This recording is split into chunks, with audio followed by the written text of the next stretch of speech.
Tervist, Riio! Sina olid siin Mart ja Martin Helme kõnetuuril Ärka Eesti Rahvusraamatukogus. Mis muljed sulle sellest üritusest jäi?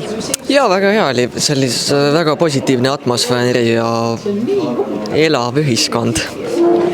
Mis sina sellest mõttest arvad, et paljud noored arvavad, et EKRE edastab oma sõnumi kuidagi selliselt väga tõsiselt või lausa isegi kurjalt, et kas oleks vaja, et EKRE edastab need tõsised probleemid kuidagi rõõmsamas võtmes? Ma ei tea, ma arvan, et kulub ära ka selline külm vesi näkku nii-öelda, et ongi Eestis selline keeruline aeg inimeste jaoks, ma usun, nii majanduses, nii paljudes erinevates küsimustes ja tulebki kohati tõsisemalt tooni võtta. Mis on üldse see asi, mis toob noored sellisele poliitilise üritusele? Et väga mõnus on ju, eks ole, seal kodus Facebookist või kuskil sotsiaalmeedias niisama kiruda, aga sina konkreetselt tulid oma sõpradega kohale. Et mis on see asi, mis sind toob niimoodi poliitilisele üritusele õhtul kohale?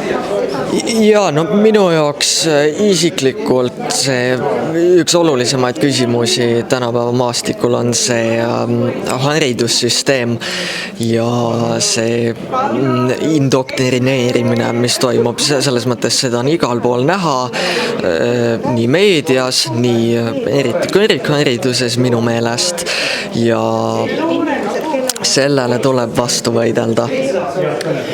Mis sa arvad näiteks, et millega peaks riik ja võib-olla see meie Eesti poliitika üldse ulatama noortele rohkem abikäe või vähemalt tähelepanu? Ilmselt ongi see sündivuse küsimus ja et see, mis ikkagi tänane valitsus tegi, esimene asi, mis nad tegid, kui said valitsusse, võtsid kodustelt emadelt selle tervisekindlustuse, äärmiselt küüniline ikka ja ei saa toetada seda. Aitäh sulle, Riio, ja aitäh, et tulid kõnetuurile! Aitäh, jõudu!